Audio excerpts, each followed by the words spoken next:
الحمد لله وكفى وسلام على عباده الذين اصطفى أما بعد فأعوذ بالله من الشيطان الرجيم بسم الله الرحمن الرحيم ثم دنا فتدلى فكان قاب قوسين أو أدنى فأوحى إلى عبده ما أوحى صدق الله العظيم۔ حضور صلی اللہ علیہ وسلم کے سفر معراج کے بارے میں ہم بیان کرتے ہوئے یہاں تک پہنچے تھے کہ حضور صلی اللہ علیہ وسلم نے بیت المقدس میں امامت فرمائی اور اس کے بعد خطاب فرمایا۔ پھر یہاں سے آپ آگے آسمانوں کی طرف چڑھے تو اب یہ معلوم نہیں کہ وہ براق جو ہے اس کا کیا ہوا۔ حدیث میں اتنا آتا ہے کہ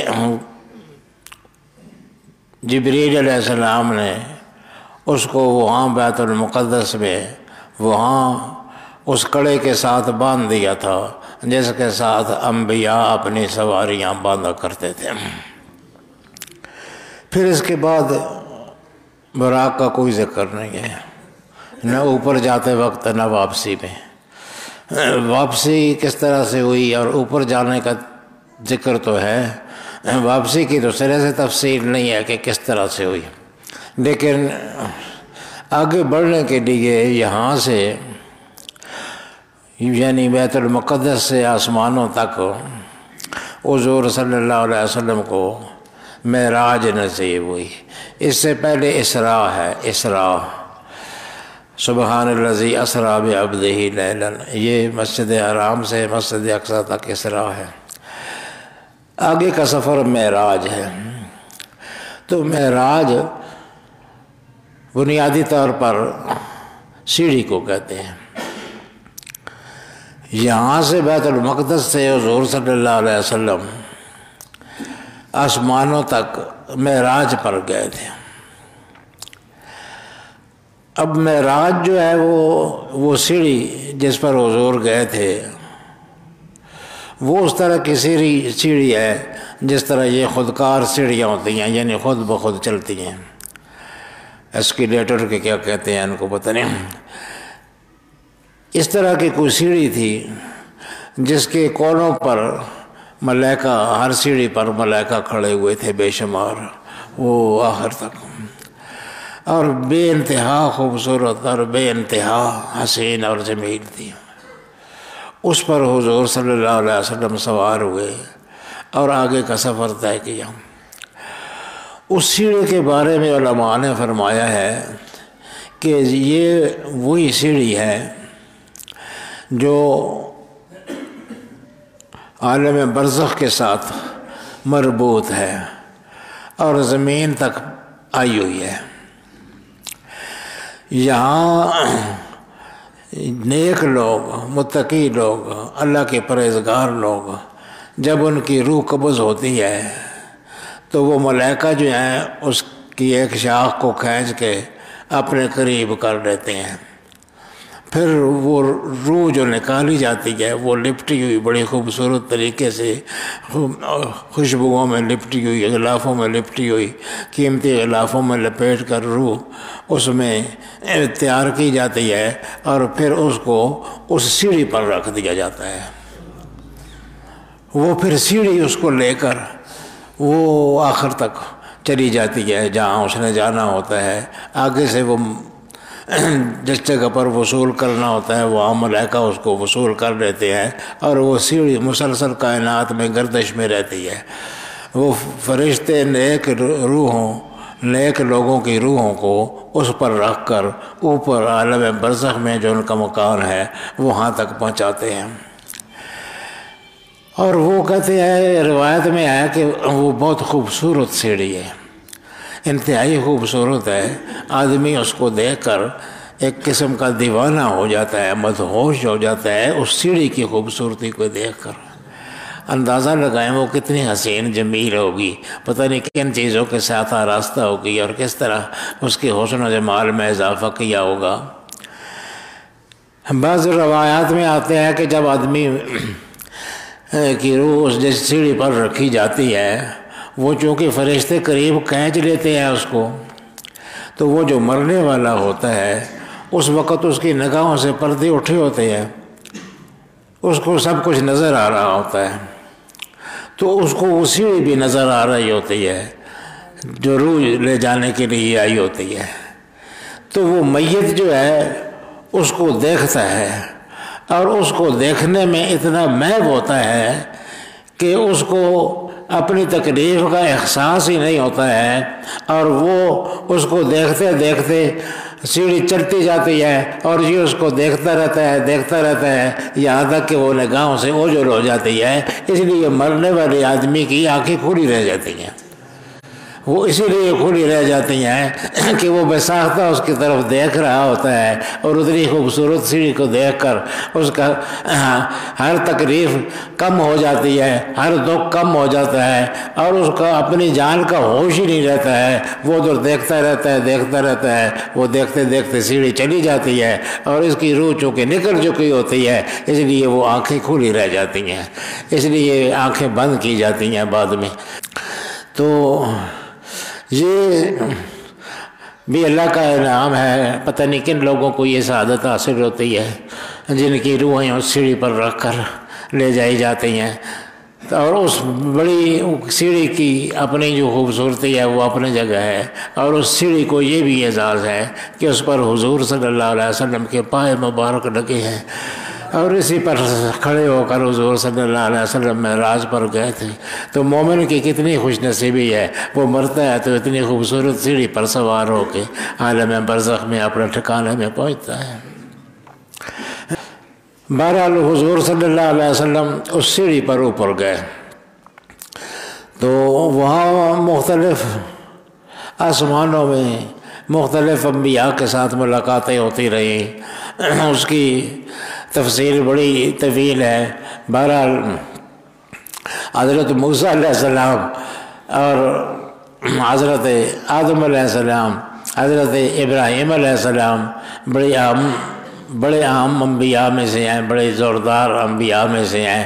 ان کی ایک دو باتیں بیان کر دیتے ہیں کہ حضور صلی اللہ علیہ وسلم جہاں سے بھی گزرے، جس نبی کے پاس سے بھی گزرے، اس نے مرحبا مرحبا، عربی میں خوش آمدید کے لیے مرحبا بولا جاتا ہے، تو وہ سارے مرحبا بالابن صالح، ہمارے صالح بیٹے کو مبارک ہو، مرحبا، خوش آمدید، سارے اوپر خوشیاں منا رہے تھے۔ تو حضرت آدم علیہ السلام کے بارے میں لکھا ہوا ہے کہ حضرت آدم علیہ السلام اپنے دائیں طرف دیکھتے تھے تو ان کے چہرے پر خوشی آ جاتی تھی، اور جب وہ بائیں طرف دیکھتے تھے تو ان کی چہرے پر کدورت آ جاتی تھی، بلکہ بعض روایات میں ہے کہ ان کے آنسو بھی ٹپک پڑتے تھے۔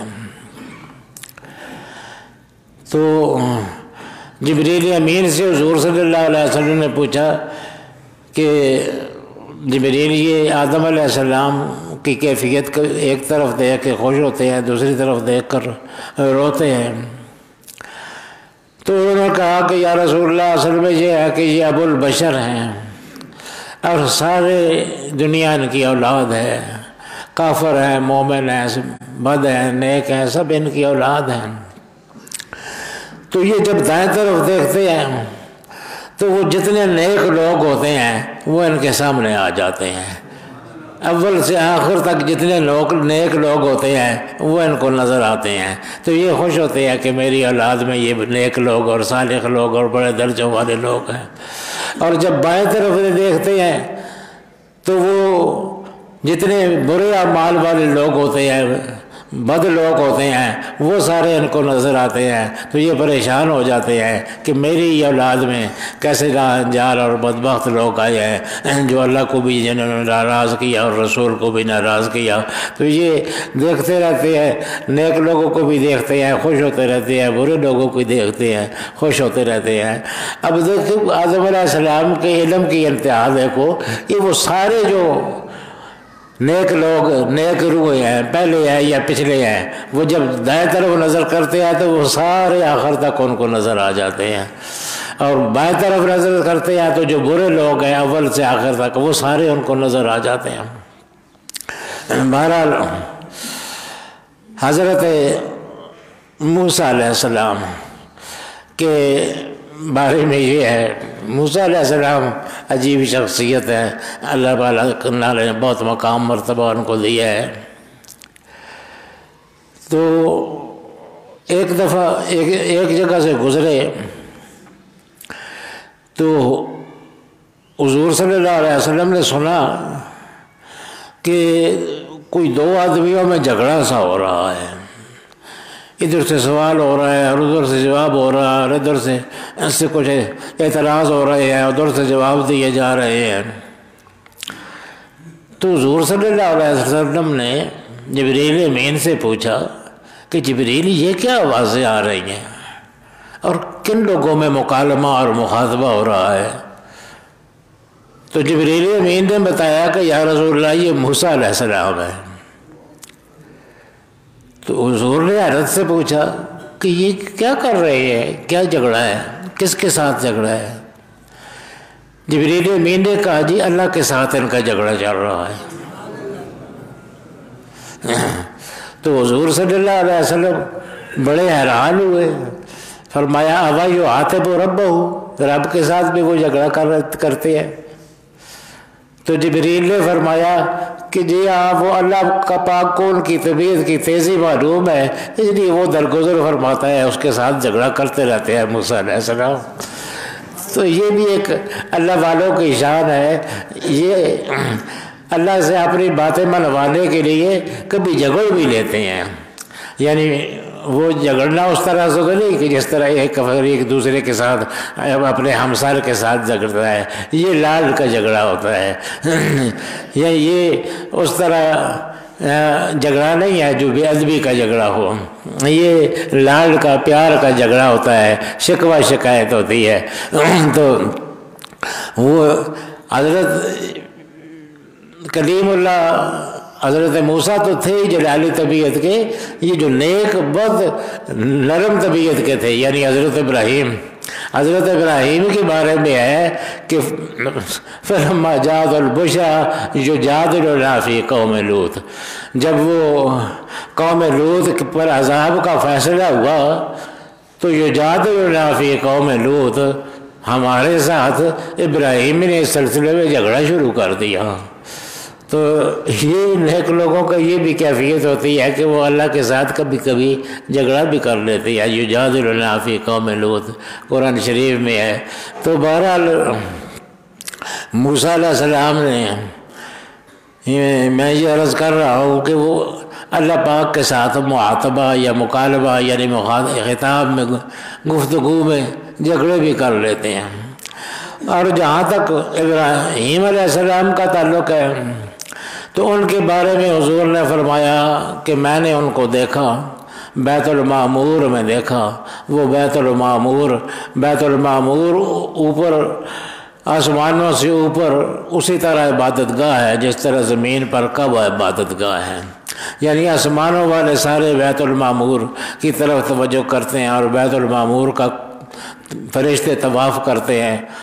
لیکن یہ کمال کی بات ہے کہ وہ بیت المعمور جو بہت اونچا ہے اور جو ملائکہ مقربین وہاں طواف کرتے ہیں اور وہاں ٹھہرتے ہیں، وہ تو آسمانوں سے اوپر ہے۔ یہاں جو کعبہ ربانی ہے، جو اللہ کا گھر ہے، جو ملتزم ہے، یعنی کعبے میں جو حجر اسود سے لے کے دروازہ کعبہ باب کعبہ تک جو جگہ ہے اس کو ملتزم کہتے ہیں۔ آپ حیران ہوں گے کہ حضور صلی اللہ علیہ وسلم فرماتے ہیں کہ میں جب بھی کعبے پر نگاہ ڈالتا ہوں تو مجھے یہاں جبریل کھڑے لپٹے ہوئے نظر آتے ہیں اور اللہ سے دعا مانگ رہے ہوتے ہیں۔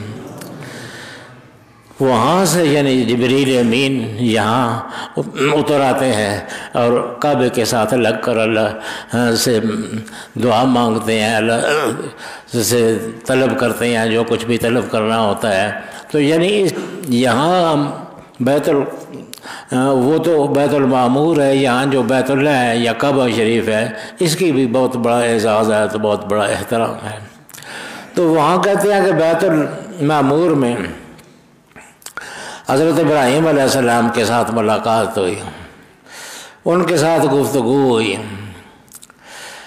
اور فرمایا کہ دادا جان میں جا رہا ہوں واپس، یہاں سے فارغ ہو کر جب واپس جاؤں گا تو میری امت کے لیے کوئی پیغام، کوئی ہدایت ہو تو ارشاد فرما دیں۔ حضرت ابراہیم علیہ السلام نے فرمایا کہ بیٹا اپنی امت کو میرا سلام کہنا، اپنی امت کو میرا سلام کہنا، اور ان کو یہ بتا دینا کہ جنت جو ہے یہ تو چٹکل میدان ہے، اس پر بوٹے، اس میں پھل، اس میں چشمے، اس میں نہریں، یہ خود جاری کرنے پڑتے ہیں، بوٹے خود لگانے پڑتے ہیں صالح اعمال کے۔ اس لیے اپنی امت کو کہنا کہ وہ کوشش کریں کہ ان کا یہ چٹکل میدان جو ہے یہ بھرپور اور سبز و شاداب باغ بن جائے۔ حضور صلی اللہ علیہ وسلم نے فرمایا کہ دادا جان وہ کیا کام کرے میری امت کہ ان کے یہاں بوٹے لگ جائیں اور یہاں پھل لگ جائیں اور یہاں چشمے اور نہریں جاری ہو جائیں؟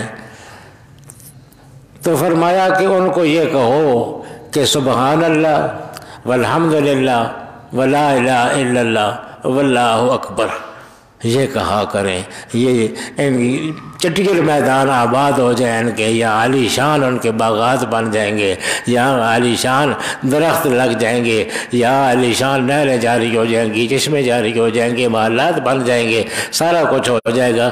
لیکن یہ وہاں یہ خود کرنے پڑتے ہیں، اور یہ پڑھا کرے سبحان اللہ والحمد للہ ولا الہ الا اللہ واللہ اکبر، تو یہ سارے چٹکل میدان ان کے آباد ہو جائیں گے۔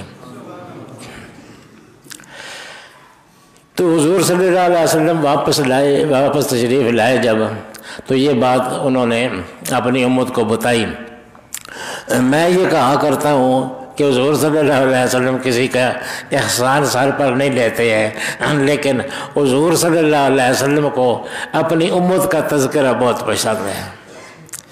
یہ سارے انبیاء سے ملاقات ہوئی، کسی نے یہ نہیں کہا کہ اپنی امت کو میرا سلام کہیے گا، یہ کسی شخص نے نہیں کہا، لیکن یہ واحد ابراہیم علیہ السلام ہے، چون کو ان کو پتہ تھا کہ میرے بیٹوں کو اپنی امت بہت اچھی لگتی ہے، اس لیے اس نے کہا کہ اپنی امت کو میرا سلام کہیے گا۔ تو یہ بات حضور صلی اللہ علیہ وسلم کے دل پر اتنی لگی کہ حضور صلی اللہ علیہ وسلم نے حضرت ابراہیم خلیل اللہ نے تو ایک دفعہ امت کو سلام بھیجا تھا، لیکن حضور صلی اللہ علیہ وسلم نے اپنی امت پر لازم کر دیا کہ ہر نماز کے اندر ابراہیم پر صلوات بھیجا کریں، سلام بھیجا کریں، مبارکات بھیجا کریں۔ یہ ہر نماز میں اللہم صلی علی محمد وعلی آل محمد کما صلیت علی ابراہیم وعلی آل ابراہیم کما صلیت علی موسیٰ کما صلیت علی عیسیٰ کما صلیت علی الانبیاء، یہ نہیں، باقی نہیں، صرف ابراہیم علیہ السلام ہے۔ اس لیے کہ اور کسی نے سلام بھیجا نہیں تھا، اس لیے اس ابراہیم نے سلام بھیجا تھا۔ ابراہیم ہی اس بات کے حقدار ہے کہ ساری امت ان پر سلام بھیجے۔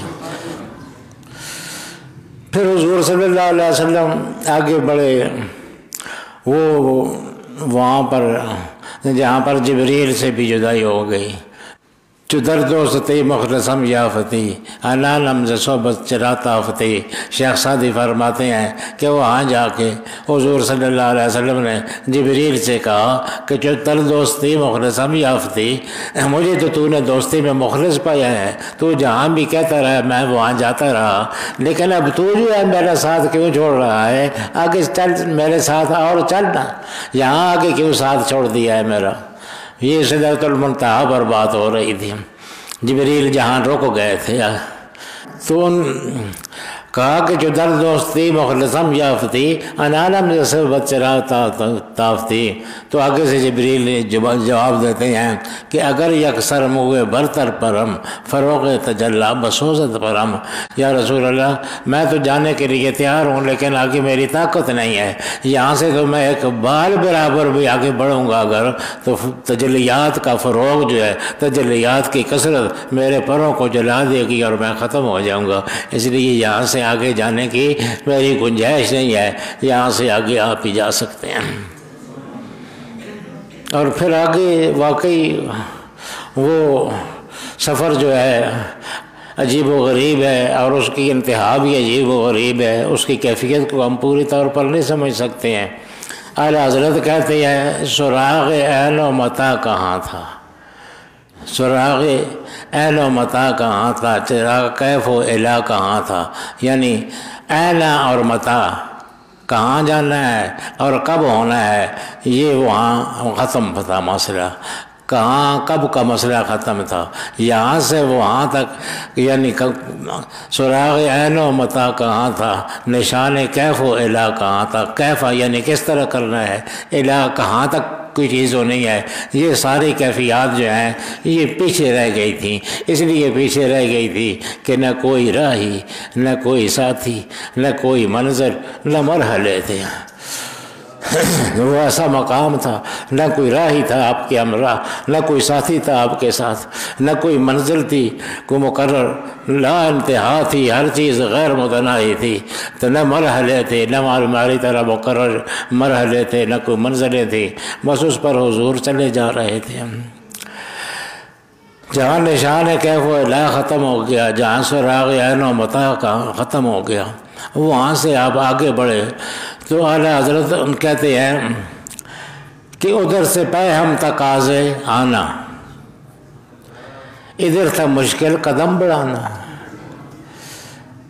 ادھر سے پے ہم تقاضے آنا، ادھر سے بار بار پکار آ رہی تھی، ادنو یا احمد، ادنو یا احمد، ادنو یا احمد، ادنو یا محمد، اور قریب آ جاؤ، اور قریب آ جاؤ، اور قریب آ جاؤ. ادھر سے پے ہم تقاضے آنا، ادھر تھا مشکل قدم بڑھانا. یہاں ادب کی وجہ سے اور اللہ کی خشیت کی وجہ سے ایک قدم بڑھانا آگے مشکل تھا. وہاں سے مسلسل پکار آ رہی تھی. یہ حدیث میں ہے کہ اللہ پاک کی طرف سے پکار آ رہی تھی کہ ادنو یا احمد، ادنو یا خیر البریہ، اے احمد قریب آ جاؤ، قریب آ جاؤ. وہ اعلیٰ حضرت ایک دوسرے شعر میں کہتے ہیں ان عرش ایمن نہ انی ذاہبن میں ہمانی ہے. عرش تک جانا اور وادی ایمن میں جانا یہ کہاں برابر ہو سکتا ہے. نہ انی ذاہبن میں ہمانی ہے. اور حضرت موسیٰ علیہ السلام اور حضرت ابراہیم علیہ السلام جو ہے انی ذاہبن کہتے ہیں میں اپنے رب کی طرف جا رہا ہوں، سیاح دین وہ میری ہدایت کرے گا. نہ انی ذاہبن میں ہمانی ہے، نہ لطف ادنو یا احمد نصیب ڈنترانی ہے. یا احمد ایک کو یا احمد کہا جاتا ہے اور کہا جاتا ہے کہ اور قریب آ جا، اور قریب آ جا. اور دوسرے کو کہا جاتا ہے جب وہ مطالبہ کرتا ہے دیدار کا، کہا جاتا ہے ڈنترانی تم مجھ کو نہیں دیکھ سکتے ہو. کس کو دیکھا یہ موسیٰ سے پوچھے کوئی، کس کو دیکھا یہ موسیٰ سے پوچھے کوئی، آنکھ والوں کی ہمت پہ لاکھوں سلام. تو وہ آگے بڑھ رہے تھے.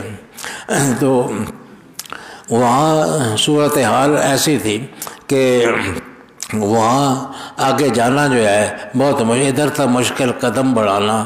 جو قرب انہی کی روش پہ رکھتے تو لاکھوں منزل کے فاصلے تھے. اور پھر ان کے بڑھنے کی جو کیفیت ہے اس کو اعلیٰ حضرت کس ادب کے ساتھ، کس پیار کے ساتھ ابدیت کی معراج، عاجزی اور اللہ پاک کی شان الوہیت دونوں کو ملحوظ رکھتے ہوئے فرماتے ہیں بڑے تو لیکن جھجکتے ڈرتے. حضور صلی اللہ علیہ وسلم جب کہا گیا ادنو یا احمد، ادنو یا احمد مسلسل کہا جا رہا تھا تو بڑے تو لیکن جھجکتے ڈرتے، حیا سے جھکتے، ادب سے رکتے. حیا اللہ کے دربار میں حاضری کا، اس سے عاجزی کے ساتھ سر جھکائے ہوئے اور ادب سے رک دیں۔ جو قرب انہی کی روش پہ رکھتے تو لاکھوں منزل کے فاصلے تھے۔ اگر ان کے چلنے کو دیکھا جایا اور ان کی عاجزی اور تواضع سے جھکنے کو دیکھا جاتا تو پھر تو لاکھوں منزل کے فاصلے تھے، پھر تو پہنچنا ہی ممکن نہیں تھا۔ پر ان کا بڑھنا تو نام کو تھا، حقیقتاً فعل تھا ادھر کا۔ یہ بڑھ تو رہے تھے لیکن یہ تو برائے لام بڑھ رہے تھے، اصل میں تو وہ بڑھا رہا تھا ان کو۔ پر ان کا بڑھنا تو نام تھا، نام کو تھا، حقیقتاً فعل تھا ادھر کا۔ تنزلوں میں ترقی افزا، دنا تدلا کے سلسلے تھے۔ ان کی طرف سے تنزل تھا، ان کی طرف سے عاجزی تھی، ان کی طرف سے جھجک تھی، ان کی طرف سے ڈر تھا، ان کی طرف سے حیا تھا۔ تنزلوں میں ترقی افزا، لیکن ان میں ترقیاں بڑھانے والی دنا تدلا کے سلسلے تھے۔ وہ اللہ کی طرف سے دنا فرمایا جا رہا ہے کہ قریب ہو گیا، قریب ہو گیا، بہت قریب ہو گیا۔ تو یہ پھر وہ منظر، جب آخری منظر قاب قوسین کا منظر، اس میں بھی اللہ پاک نے فرمایا ہے فکان قاب قوسین، یعنی وہ دو کمانوں کے فاصلے جتنا چلا گیا، او ادنا، یا اس سے بھی زیادہ قریب ہو گیا تھا۔ تو اس سے زیادہ ہو تو پھر ایک ہی ہو جاتا ہے، دو کمان دو ساتھ جو مل گیا تو پھر ایک ہی ہو گیا۔ تو یہ اب اعلیٰ حضرت کے علم کا کمال ہے اور معرفت کا کمال ہے، ادب کا کمال ہے، پتہ نہیں کیا کیا چیز ہے اس میں ہے، ذرا اندازہ لگائیے۔ فرماتے ہیں اٹھے جو قصرِ دنا کے پردے، اٹھے جو قصرِ دنا کے پردے، یعنی دنا تدلا، قرب کے پردے جو ہٹے۔ کوئی خبر دے تو کیا خبر دے، کوئی آدمی کس طرح خبر دے سکتا ہے؟ وہ بہت قریب چلے گئے تھے۔ او ادنا، اٹھے جو قصرِ دنا کے پردے، کوئی خبر دے تو کیا خبر دے، وہاں تو جا ہی نہیں دوئی کی۔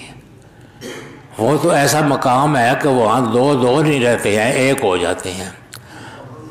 تو ان باتوں کو دیکھ کر تم یہ نہ کہنا کہ حضور صلی اللہ علیہ وسلم اللہ کے ساتھ ایک ہو گئے تھے، نہیں، وہ بندے ہی تھے اور اللہ اللہ ہی تھا۔ اس قرب کے مقام پر بھی اٹھے جو قصرِ دنا کے پردے، کوئی خبر دے تو کیا خبر دے، وہاں تو جا ہی نہیں دوئے کی، نہ کہہ کہ وہ ہی نہ تھے، ارے تھے۔ کیا خوبصورت الفاظ ہیں اور کیا مکالمہ ہے اور کیا عجیب شان الوہیت ہے اور حضور صلی اللہ علیہ وسلم کی شان ہے۔ یعنی اے بندے، بظاہر تو ایسا معلوم ہوتا ہے کہ وہ جو پردے اٹھے تو یہ بالکل ایک ہو گئے، لیکن نہ کہہ کہ وہ ہی نہ تھے، یہ مت کہنا کہ وہ نہیں رہے تھے، وہ اللہ کے ساتھ ایک ہو گئے تھے، ارے تھے، ارے اللہ کے بندے، وہ تھے اپنی جگہ پر، وہ اپنی جگہ پر بندے تھے، اللہ اپنی جگہ پر معبود تھا اس وقت بھی۔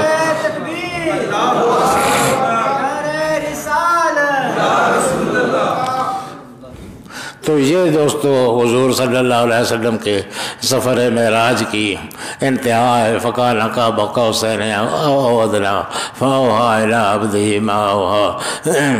میرا وہ بھی ایک شعر ایسی سلسلے میں ہے، وہ گئے ملنے خدا سے خدا کے حبیب، گئے ملنے خدا سے خدا کے حبیب، ہوا ان کو جو قرب الہی نصیب۔ تو پھر کیا ہوا، اوپر سے کیا ردا آئی، کہا آجا قریب قریب قریب،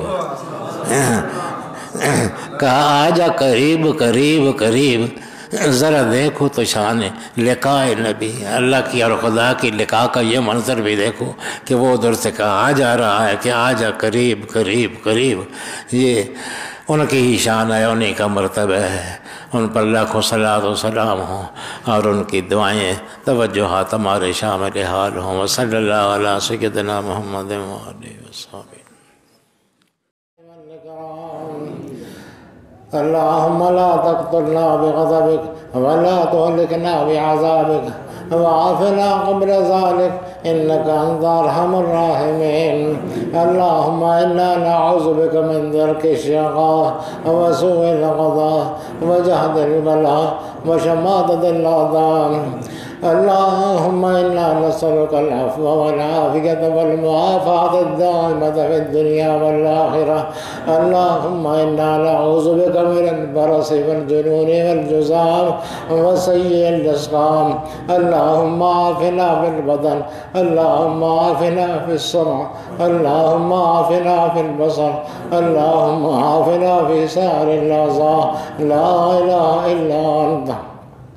اللهم اغفر لنا ذنوبنا الصغيرة والكبيرة يا غفار يا غفار يا غفار. اللهم استر عيوبنا في الدنيا والآخرة يا ستار يا ستار يا ستار. اللهم ارزقنا رزقا رغدا حلالا يا رزاق يا رزاق يا رزاق. اللهم هب لنا من جميع الخيرات يا وهاب يا وهاب يا وهاب. اللهم افتح لنا أبواب رحمتك يا فتاح يا فتاح يا فتاح. اللهم قض حاجاتنا يا قاضي الحاجات. اللهم اقض مهماتنا يا كافي المهمات. اللهم ادفع عنا البليات يا دافع البليات. اللهم اشف مرضانا يا شافي الأمراض. اللهم ارفع درجاتنا يا رفيع الدرجات. اللهم اجب دعواتنا يا مجيب الدعوات. اللهم ارحم علينا في الدنيا والآخرة يا ارحم الراحمين. ہمارے تعالیٰ ہماری جی حاضری قبول فرما لیجیے. جمعے کی یہ حاضری جمعے اپنے دربار میں حاضری قبول فرما لیجیے. ہماری تعالیٰ ہمیں نیک اور صالح اعمال کی توفیق عطا فرمائیے. برے اعمال سے بچنے کی توفیق عطا فرمائیے. ہر وہ کام جس سے آپ اور آپ کا رسول راضی ہوتے ہوں وہ کرنے کی توفیق عطا فرمائیے. ہر وہ کام جس سے آپ اور آپ کا رسول ناراض ہوتے ہیں اس سے بچنے کی توفیق عطا فرمائیے. ہماری تعالیٰ ہماری اولادوں کو صالح بنائیے. ہمارے اہل خانوں کو صالح بنائیے. ہمارے گھر والوں پر برکت نازل فرمائیے، رحمت نازل فرمائیے. ہمارے گھروں پر عنایت فرمائیے، کرم فرمائیے. ہمیں محبت نصیب فرمائیے، اتفاق نصیب فرمائیے. جھگڑوں سے تنازعات سے ہمیں محفوظ فرمائیے. ہمیں ایک اور نیک بنائیے اور ہمیں نیک اور صالح اعمال میں زندگی گزارنے کی توفیق عطا فرمائیے. ہمیں صراط مستقیم پر چلنے کی توفیق عطا فرمائیے. ہمیں مشکلات پریشانیوں سے بچائیے. مشکلات ظاہری مشکلات ہیں، بیماریاں ہیں، دکھ ہیں، تنگ دستی ہے، پریشانیاں ہیں. باری تعالیٰ ان سے بھی نجات عطا فرمائیے. اور باطنی بیماریاں جو ہیں یعنی حسد ہے، بغض ہے، کینہ ہے، نفرت ہے، نفاق وغیرہ ہے، ان سے بھی ہم کو نجات عطا فرمائیے. حضور صلی اللہ علیہ وسلم کے نقش قدم پر چلنے کی توفیق عطا فرمائیے. یہ وبا کرونا کے نام سے جو آئی ہوئی ہے اور جو ہماری جان نہیں چھوڑ رہی ہے، اس کے نئے نئے لہریں آتی ہیں اور ہر کچھ دنوں بعد پھر نیا تماشا شروع ہوتا ہے. تو باری تعالیٰ اس سے ہمیں مکمل نجات عطا فرمائیے. اور اس کی وجہ سے جو پریشانیاں لوگوں کو لاحق ہیں، جسمانی یا معاشی یا دوسری، اس سے بھی ہمیں نجات عطا فرمائیے. دونوں جہانوں میں عزت و آبرو نصیب فرمائیے اور دونوں جہاں کی ذلت و رسوائی سے محفوظ فرمائیے. وصلی اللہ علیہ سیدنا محمد و آلہ